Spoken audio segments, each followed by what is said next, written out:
Boa noite, pessoal. Começando mais uma live de quartas do nosso querido Centro Espírita Nair Montes de Castro, o nosso celeiro de luz, a casa que nos acolhe, que nos abraça e que nos abre oportunidades únicas. Espero que todos estejam muito bem. Mais uma vez, que Jesus, o nosso Mestre, esteja em nossos corações e principalmente nas nossas ações. Possamos transferir tudo que nós sentimos por Ele na ação, no bem ao próximo, na compaixão, no perdão, no amor.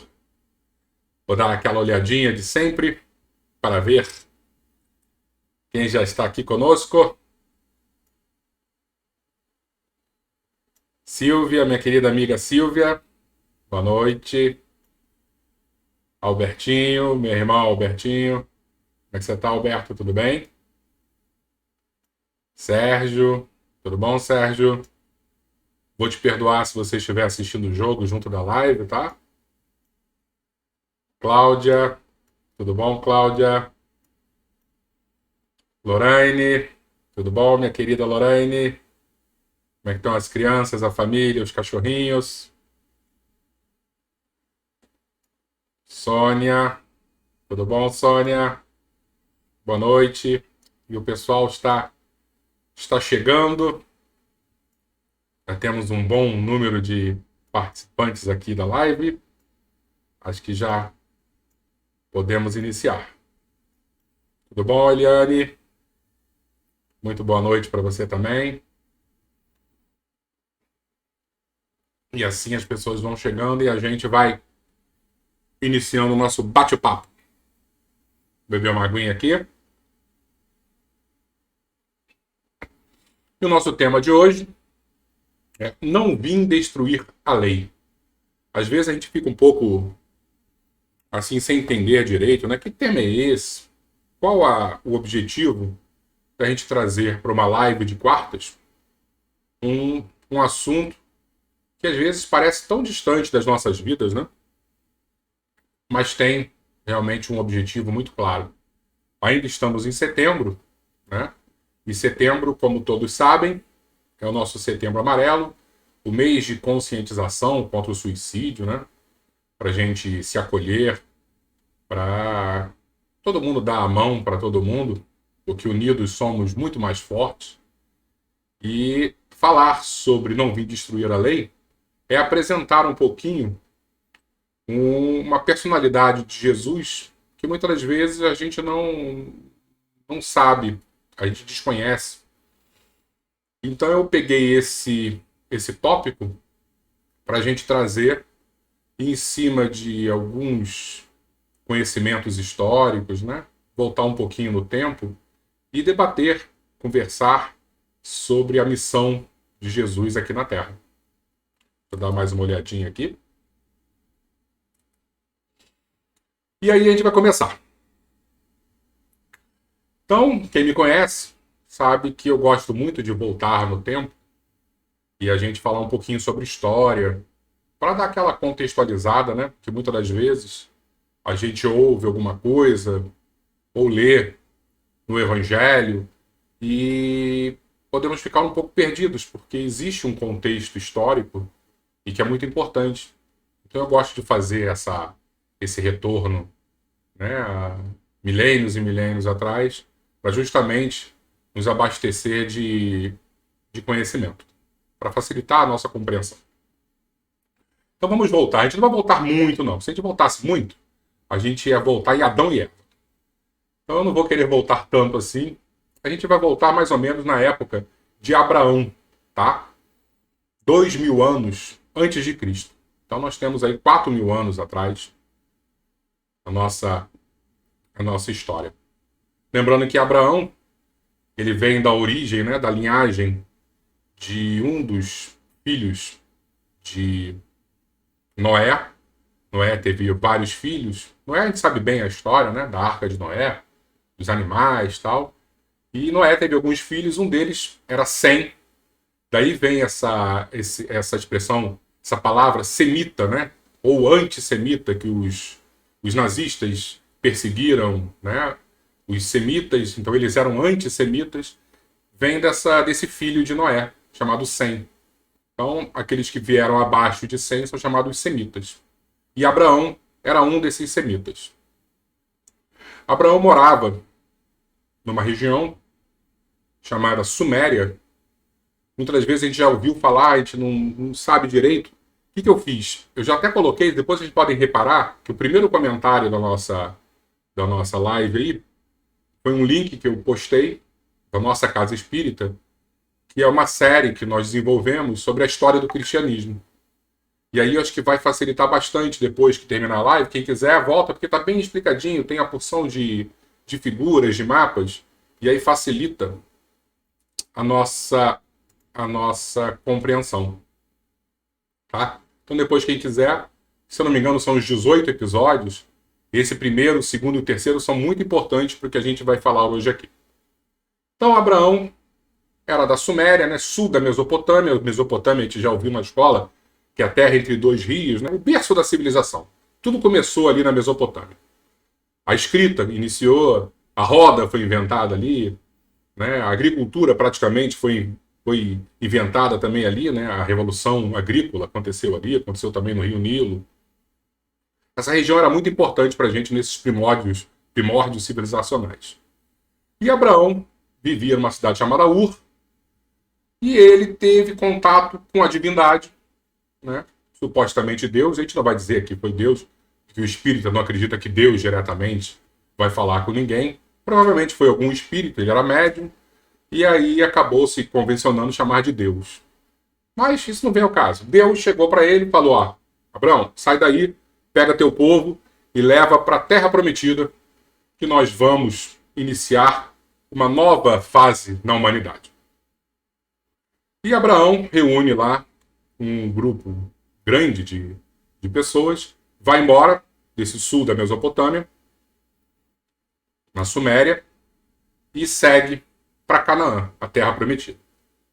Chegando, ele acaba tendo alguns filhos. Os mais importantes são Isaac e Ismael, né? Ismael vai dar origem aos árabes e Isaac vai dar origem aos hebreus, que depois vão se transformar nos judeus, como a gente conhece. Tá? E aí, o tempo vai passando. O Isaac vai ter 12 filhos. Não, desculpa, Isaac tem Jacó. Jacó tem 12 filhos. E aí surgem as 12 tribos de Israel. Depois isso está bem explicadinho nesse link que coloquei, tá? Só estou falando só para a gente entender mais ou menos. Um dos filhos de Jacó, né, desses 12 filhos, é José.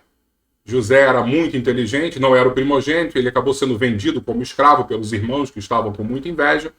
Ele vai parar no Egito, fica muito amigo do faraó, transforma-se numa espécie de primeiro-ministro lá do Egito e transforma, né, a vida do faraó.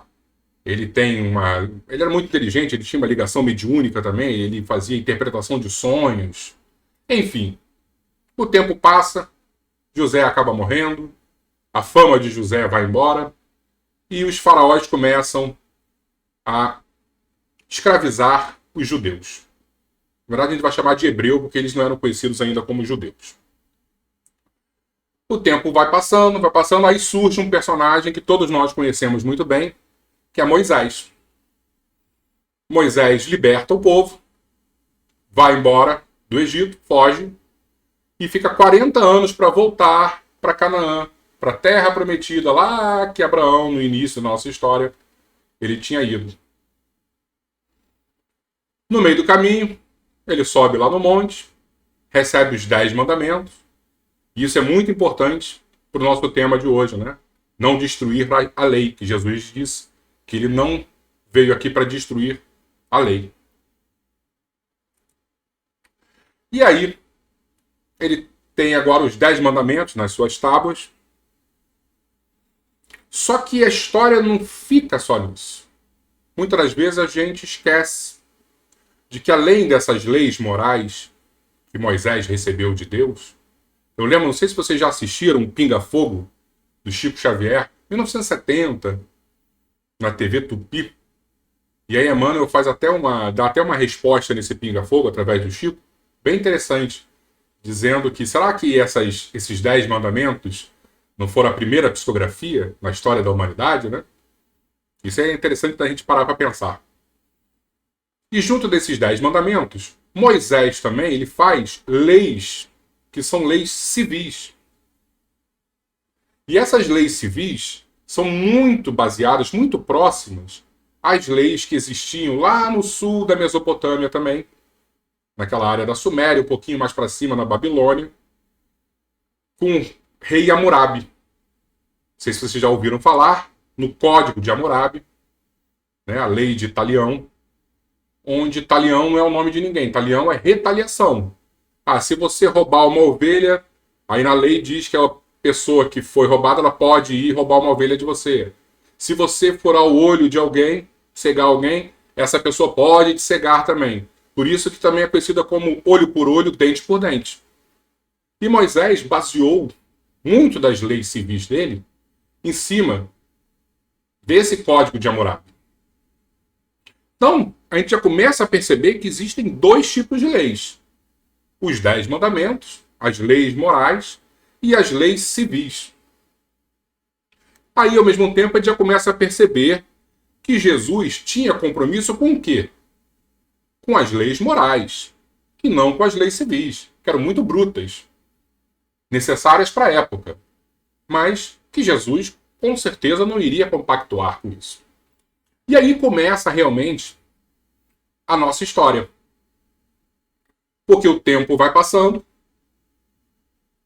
e Jesus começa a ser testado o tempo inteiro pelos religiosos da época para que ele cumprisse todas as profecias.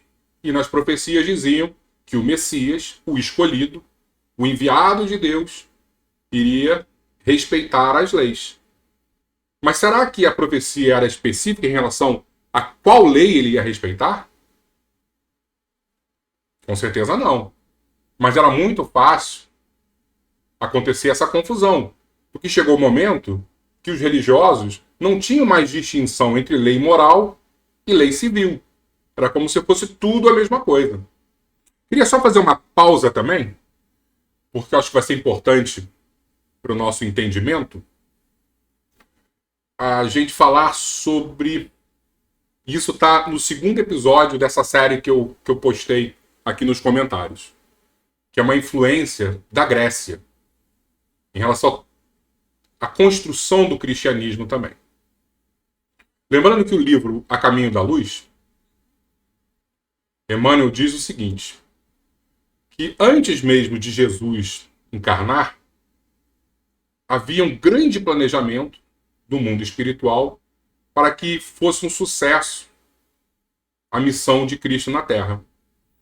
Então, diversos fatores aconteceram, diversas situações foram levadas a acontecer para que facilitasse a vida de Jesus. E uma delas era levar um certo entendimento novo às pessoas que habitavam nessa região. E aí, a gente coloca a figura de Sócrates, né? Estamos falando de 400 anos antes de Cristo, mais ou menos. Quem não sabe quem foi Sócrates, um grande filósofo, o maior filósofo de todos os tempos. Ele que inicia a filosofia propriamente dita. Antes de Sócrates, os pré-socráticos eram chamados de filósofos da natureza. E estavam preocupados com a origem das coisas. Sócrates já muda, rompe com esse pensamento, com essa busca, e está preocupado agora com as questões existenciais. Filosofia, propriamente dito, né? Como a gente conhece hoje. E Sócrates vem, e aí às vezes a gente pergunta, mas só o Ocidente que foi contemplado com isso? Não. Ao mesmo tempo que isso é maravilhoso a gente perceber, que ao mesmo tempo que Sócrates encarnou, e quando eu digo ao mesmo tempo, com às vezes diferenças de 5, 10 anos, no Oriente você tem Siddhartha Gautama, né, o Buda, reencarnando, você tem Kung Fu Tse, que a gente chama de Confúcio, também reencarnando. Então, o mundo naquele momento específico estava fervilhando com grandes ideias morais, filosóficas, né, éticas. Mas a gente vai focar só no Ocidente para facilitar a nossa compreensão. Aí nós temos Sócrates, revolucionando a filosofia, dando esse grande pontapé inicial. Depois de Sócrates, o grande discípulo dele, Platão, que no mesmo livro, A Caminho da Luz, Emmanuel diz que Platão, por mais evoluído que fosse, ele não conseguiu compreender profundamente Sócrates, e que Sócrates era muito, muito mais evoluído que todos dali. E depois, discípulo de Platão, nós temos Aristóteles. Por que eu estou falando isso tudo? Porque existe um quarto nome nessa linha de tempo, Sócrates, Platão e Aristóteles, que é Alexandre o Grande, que não era nenhum filósofo, era um grande conquistador, mas que ao mesmo tempo foi aluno de Aristóteles. E teve um grande impulso intelectual e filosófico pelo seu mestre. E quando ele começa a conquistar todo mundo, ele vai da Grécia, onde a gente compreende a Grécia hoje, e vai até a Índia, né? Ele vai levando toda essa cultura clássica grega, que é extremamente brilhante, mas ele não vai impondo a cultura. Aí dentro desse pensamento expansionista, ele propõe uma fusão entre o clássico e o existente na região que ele domina, que a gente conhece como a expansão helenística. Então ele vai levando, vai entrando de maneira pé na porta, né? Porque é um guerreiro, vai destruindo, conquistando, mas ao mesmo tempo ele vai oferecendo esse pensamento sem destruir a cultura local. E olha como isso era importante, por quê? É como se você estivesse ensinando para a humanidade que existem ideias novas e essas ideias novas podem se misturar com as ideias já existentes. Isso não é por acaso. Eu não falei aqui dos filósofos pré-socráticos, né, os anteriores a Sócrates, os filósofos da natureza. Quando você pega, por exemplo, Heráclito de Éfeso, ele dizia que tudo estava em transformação. E aí você tinha um oponente intelectual de Heráclito que dizia que nada estava em transformação. Que tudo era imutável.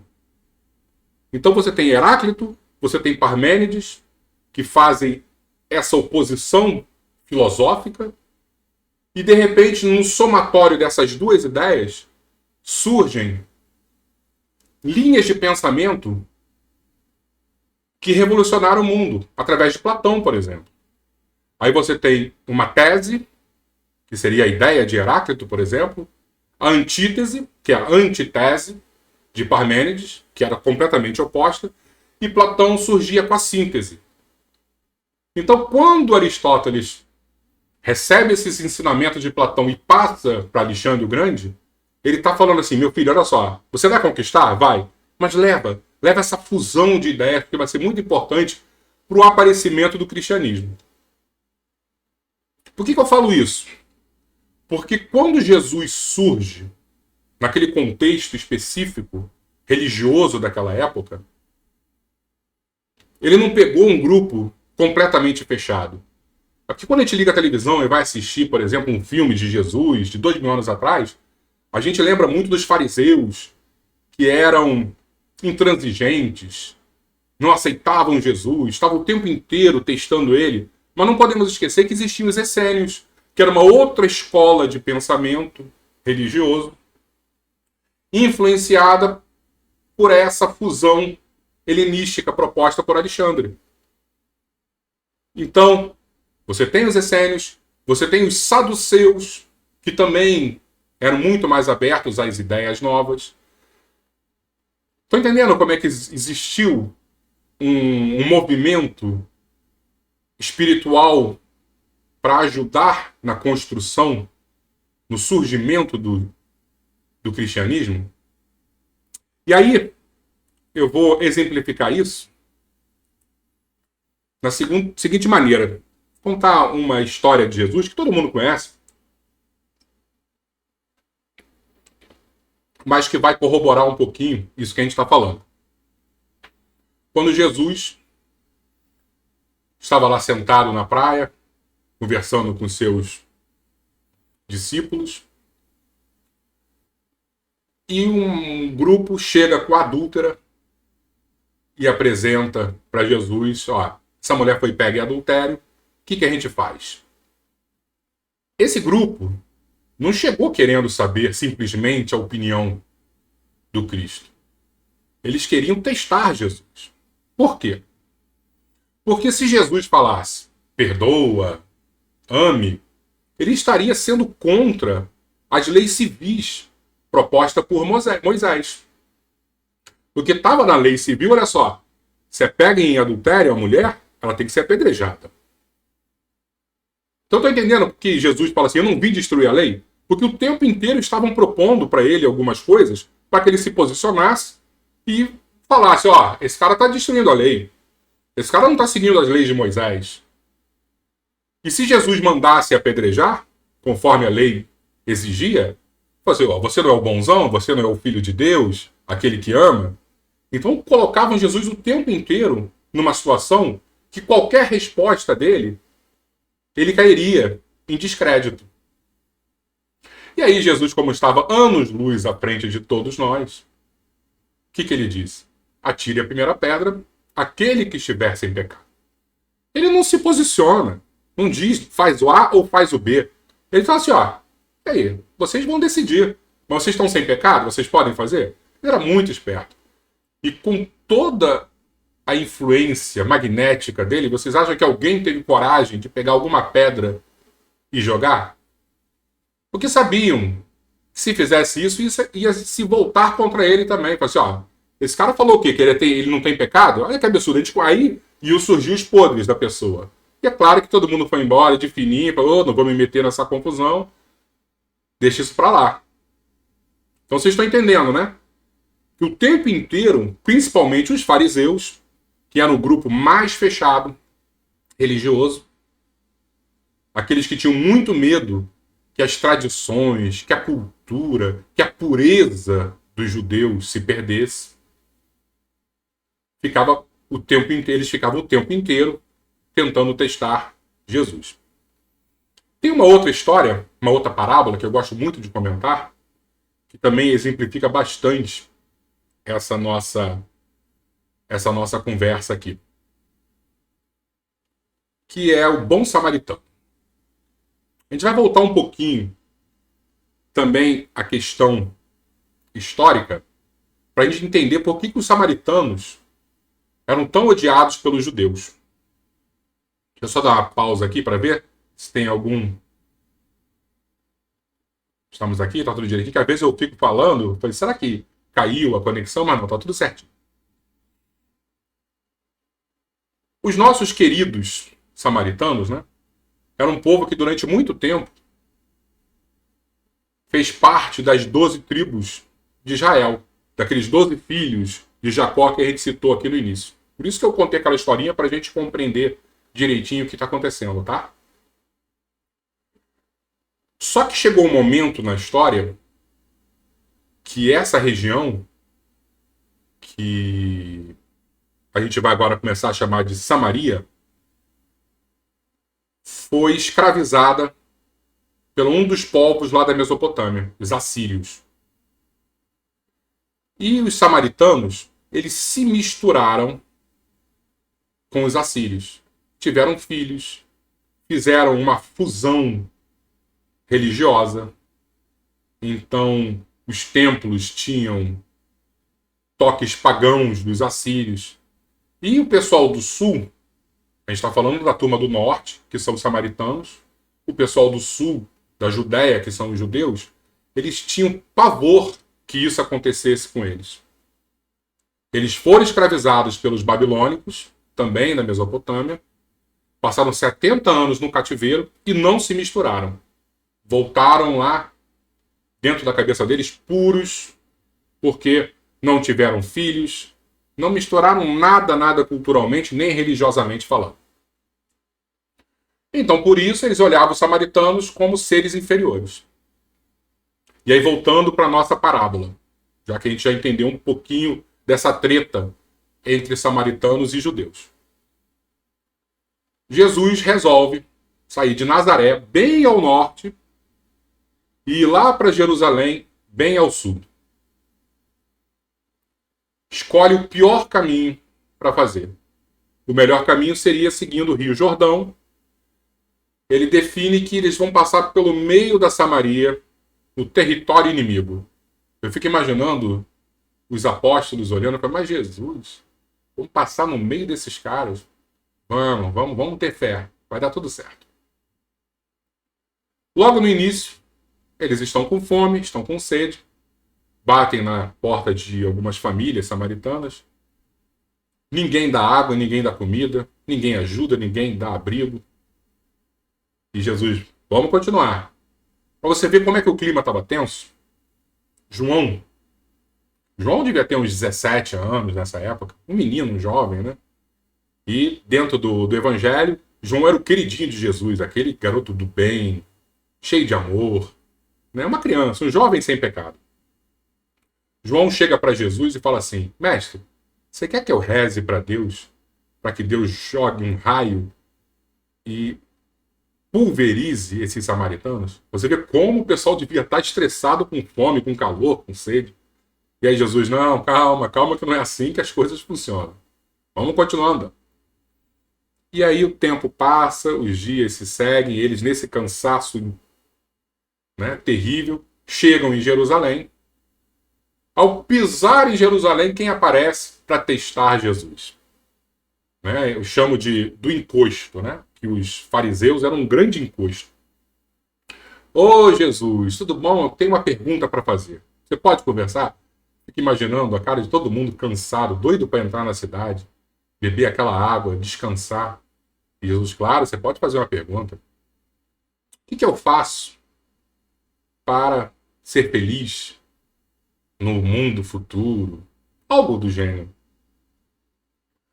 E aí Jesus, sabendo que era uma pegadinha, responde uma outra pergunta para o fariseu. O que está escrito na lei? Mais uma vez, se ele responde qualquer coisa, esse fariseu vai dizer, tá errado. Esse cara não está seguindo a lei, ele veio para destruir a lei, ele não é o Messias. Só que Jesus era muito esperto e dizia, o que está escrito na lei? E aí o fariseu responde que é amar a Deus sobre todas as coisas e ao próximo como a si mesmo. Aí Jesus diz carinhosamente, então, meu filho, vai lá e faça isso. Não por vencido. O fariseu pergunta, mas quem é meu próximo? Jesus deve ter olhado o fariseu, deve ter olhado para os apóstolos que estavam cansados, né? E aí pensou, agora é a hora de propor uma lição não apenas para eles, mas para toda a humanidade. Sentem aqui que nós vamos conversar. E aí ele conta a parábola do bom samaritano, onde ele diz que existia um transeunte que estava andando na estrada de Jericó até Jerusalém, quando esse transeunte foi assaltado, agredido e ficou deitado, pelado, né, desmaiado, à beira da morte. Um tempo depois, passa um sacerdote nessa estrada e vê aquele corpo ali no chão, ensanguentado, necessitado de ajuda. Mas o sacerdote pensou assim, eu não posso ajudar. Porque o que diz a lei? E aí eu não estou dizendo a lei moral. Estou dizendo a lei civil, a lei cerimonial que Moisés propôs. Que o sacerdote não pode se misturar com nenhuma impureza. O sacerdote é o responsável pela pureza do templo. Imagina, ele vai tocar naquele cara, o sangue daquela pessoa encosta nele, ele está impuro. Ele não poderia, de jeito nenhum, tocar naquele corpo. Então, dentro da lógica cerimonial, dentro dessa lei, ele fez o que era certo e seguiu o caminho. Logo depois, vem o levita, e o levita, para quem não sabe, era o assistente do sacerdote. E um parênteses aqui, Jericó até Jerusalém é uma descida. Então é como se você estivesse no lugar mais alto e visse o seu chefe passando e nada fazendo. Se meu chefe nada fez, não sou eu que vou fazer. Aí nesse momento a gente vê o exemplo que todos nós temos, o quanto que quando a gente deixa de fazer algo ou faz algo errado, estamos passando imagens, passando de alguma forma uma lição equivocada para os outros. E o levita também não ajudou. E aí surge o terceiro elemento, que é um samaritano, aquele que era odiado por todos os judeus. O samaritano não podia estar naquela estrada, porque como eles eram inimigos, eles não podiam andar na mesma estrada. Então ele devia estar em alguma estrada assim, secundária, viu o que aconteceu, se expôs, rompeu com a lei, quebrou a lei, foi e ajudou aquela figura que estava lá à beira da morte. E aí, no final, a gente sabe, né? Que ele pega, leva por uma estalagem, e aí dá dinheiro, oferece ajuda, faz tudo o que deveria ter sido feito. E aí Jesus pergunta para o fariseu, dando aquela invertida maravilhosa, né? Porque o fariseu pergunta, quem é o meu próximo? E aí Jesus, quando pergunta para ele, fala assim, quem foi que agiu como próximo? E não é assim, quem era o próximo? Não. Quem foi que agiu? Ele coloca na voz ativa. E o fariseu que odiava o samaritano, não queria nem falar o nome, respondeu, aquele que agiu com compaixão. E aí Jesus, compreendendo que a lição foi dada não apenas para ele, mas para todo o grupo, responde, vá lá e faz o mesmo também. Então vocês entenderam a lógica da pegadinha? E o que Jesus quis passar nesse momento? Jesus é muito claro. Existem as leis. E nesse momento, uma lei estética, né? A lei da pureza exterior. Isso não vale nada. O que realmente vale seria a lei da ética e não da estética. A lei moral, não a lei exterior. Por isso que ele não veio destruir lei nenhuma e dizia que veio cumprir as leis de Deus, dar cumprimento às leis de Deus. Porque realmente ele conseguia enxergar que nós temos esse grande defeito,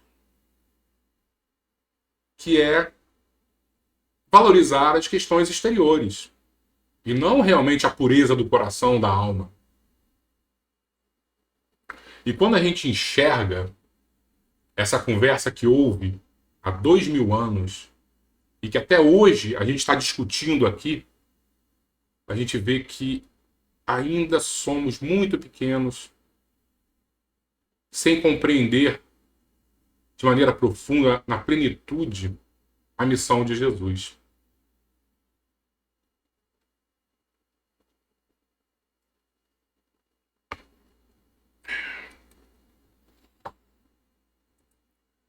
E aí, para a gente caminhar para o final, eu gostaria de contar mais uma parábola para justamente finalizar com essa proposta de reaproximação nossa, né, com Jesus, com a religiosidade.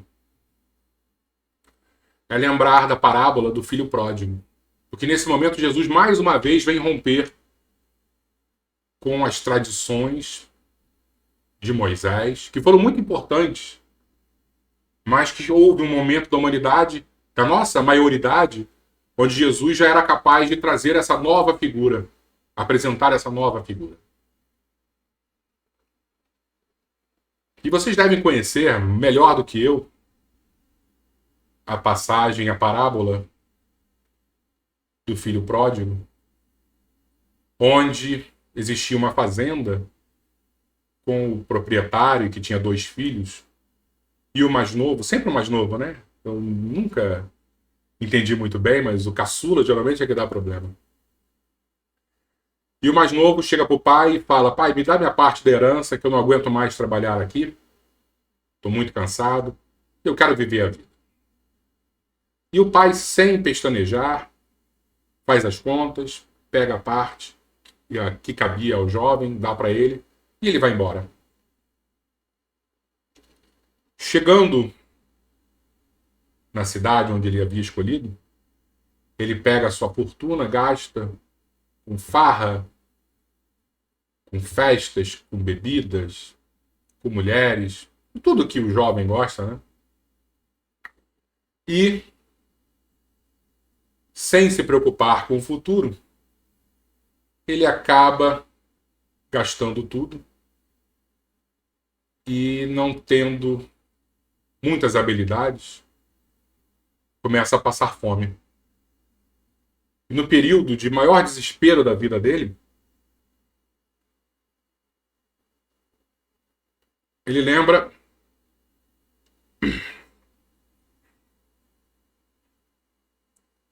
que tinha uma casa, tinha uma família,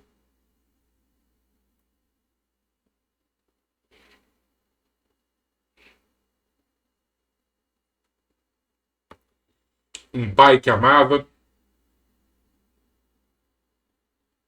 e resolve retornar. Mas não retornar como filho. Ele avalia e fala: não, eu errei com meu pai não vai me aceitar mais como filho, mas seus empregados eram muito bem tratados. Então eu vou pedir para retornar como um servo, que eu sei que a minha vida vai ter muito mais qualidade do que eu estou tendo hoje em dia. E ele resolve voltar para casa. E antes de chegar, ele já enxerga o pai na varanda, aguardando ele. E o pai corre, o recebe, beija, chama seus funcionários para que trouxesse uma sandália limpa para ele, um anel. Isso tudo é muito simbólico, porque só os grandes líderes eram recebidos assim, né? Era como se o pai dissesse para ele: ó, meu filho, você está voltando? Você vai ser recebido como um grande líder agora da nossa fazenda. E o filho fala: não, pai, olha só, eu não estou voltando mais como seu filho. Eu estou voltando como seu empregado. E aí conta toda a história, né? E o pai: esquece. Para mim, você estava morto e agora eu percebi que você retornou desse mundo dos mortos, vamos dizer assim. E o que a gente consegue compreender, é claro que o irmão mais velho ficou com ciúmes, vem e avisa que: poxa, pai, você nunca matou nem uma galinha para mim, agora vai fazer uma festa, vai pegar um novilho, né? E fazer um grande churrasco. Meu filho, mas você sempre esteve aqui, o seu filho estava morto. Aí tem esse complemento. Mas o que a gente precisa compreender nesse momento, nessa parábola, é que Jesus, ele está rompendo mais uma vez com o Deus proposto por Moisés. Que o Deus de Moisés era aquele Deus que beirava a crueldade, o Deus do temor, o Deus vingativo. E o Deus de Jesus era o Deus que nos espera na varanda, aguardando o nosso arrependimento. Não é o Deus que sai e vai buscar você na lama, não. Ele deixa você sair, ele respeita o seu livre-arbítrio, mas quando você se arrepende, esse pai está lá esperando. Era totalmente diferente do Deus de Moisés. E por isso que Jesus é tão importante. Porque ele nos traz uma nova figura divina, um novo personagem para as nossas vidas. e que rompe com as penas eternas, né, com o castigo terrível. Ele está lá, pronto, não para nos perdoar, porque na parábola ele não fala, e o pai cheio de perdão, não, cheio de compaixão, que é diferente. Porque perdoar a gente pressupõe que ele estava magoado, que ele se sentiu ofendido. E o pai não se sente ofendido, mas ele sofre com a nossa dor. Por isso que ele diz com compaixão.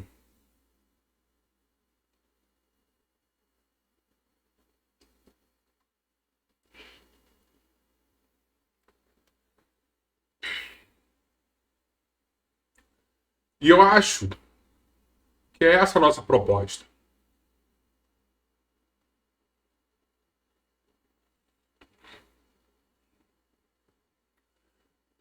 A gente enxergar o não somente Deus, né? Somente Jesus, mas a gente voltar a se enxergar como participante dessa família.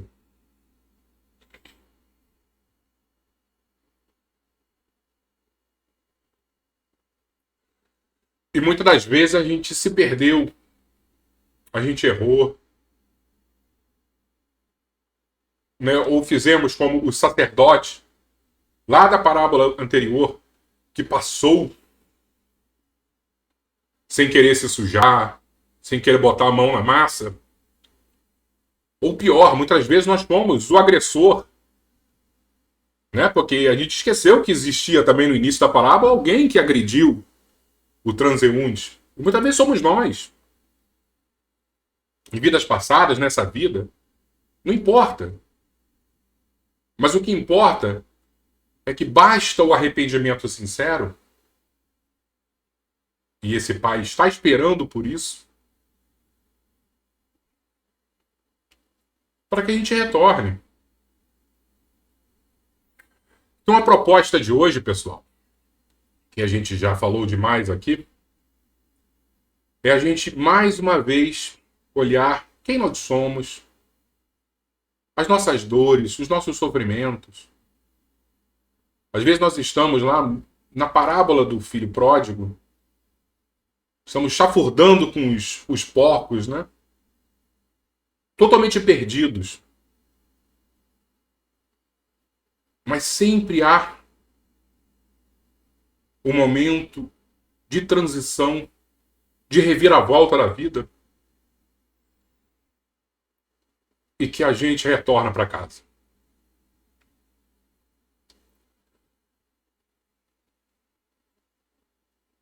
Não podemos desistir. Temos que ter fé. Temos que enxergar esse Pai que nos ama como esse ser cheio de compaixão, que basta o nosso arrependimento.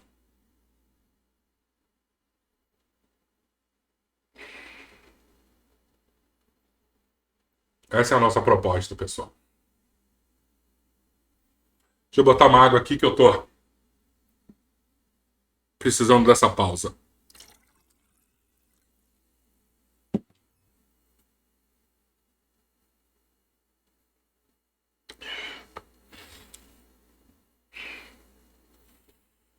Bem, eu acho que vocês entenderam o recado, né? Eu entendi. Não sei se eu vou conseguir botar em prática, porque a prática é muito diferente da teoria.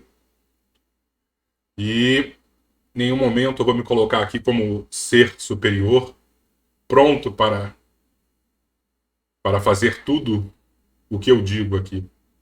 Mas é muito importante que a gente coloque essa semente nos nossos corações e deixe ela germinar para um dia verdadeiramente a gente experienciar tudo isso que a gente está conversando. Deixa eu ver como é que vocês estão aqui.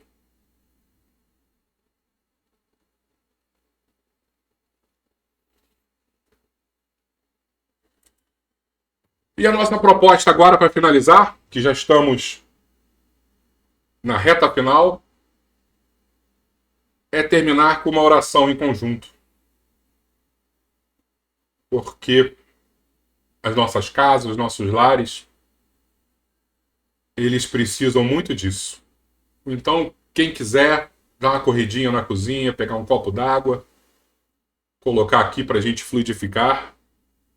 Eu já coloquei o meu.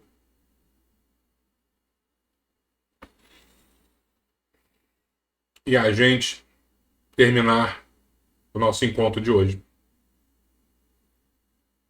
Vamos fazer a nossa prece, então? Vamos lá. E depois eu volto para a gente se despedir.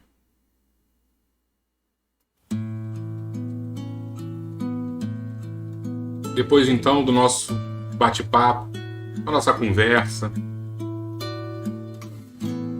que de alguma forma transforma as nossas vidas, né? Porque nos aproxima desse Pai maravilhoso que é Deus, nos aproxima de Jesus, esse ser que nos apresenta um Pai que é amor, que é bondade. E neste momento, vamos agradecer a Deus, a nossa vida principalmente, olhar quantos personagens já fomos de todas essas parábolas que ouvimos, mas olhar para frente e pensar em quem gostaríamos de nos tornar. Lembrar que o Pai espera ansiosamente pelo nosso retorno. O Pai nos abraça, o Pai nos beija. O Pai nos dá oportunidades para que possamos desempenhar o nosso melhor.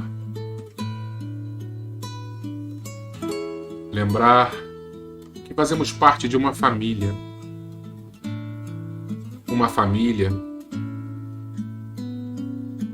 que não tem origens aqui na Terra,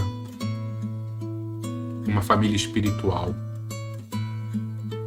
uma família que inicia a construção do nosso templo, o nosso celeiro de luz.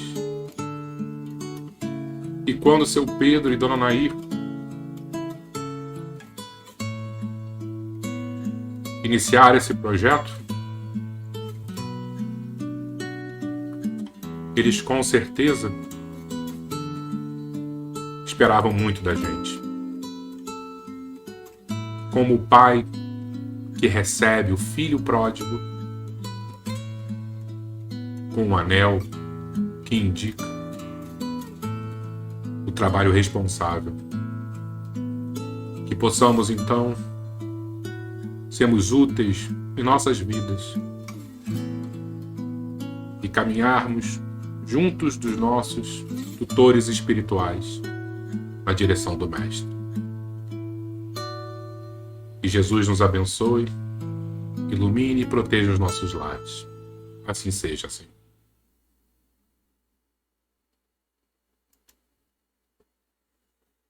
Muito obrigado, meus queridos amigos. Foi muito, muito bom, muito emocionante estar aqui com vocês. Vocês devem ter percebido que não foi fácil para mim contar essa história. Ou essas histórias, né? Eu sou muito contador de história. Mas, ao mesmo tempo, chegamos ao final. Que o Mestre nos abençoe, que possamos o tempo inteiro lembrar que fazemos parte desta família e que basta um de nós necessitar, todos estaremos disponíveis para esse acolhimento. Então, não vamos jamais, jamais perder a calma, a paciência, a ponto de fazermos realmente coisas terríveis em nossas vidas. Lembremos, somos uma família. Muito obrigado a todos. Que Jesus nos abençoe hoje e sempre. Assim seja.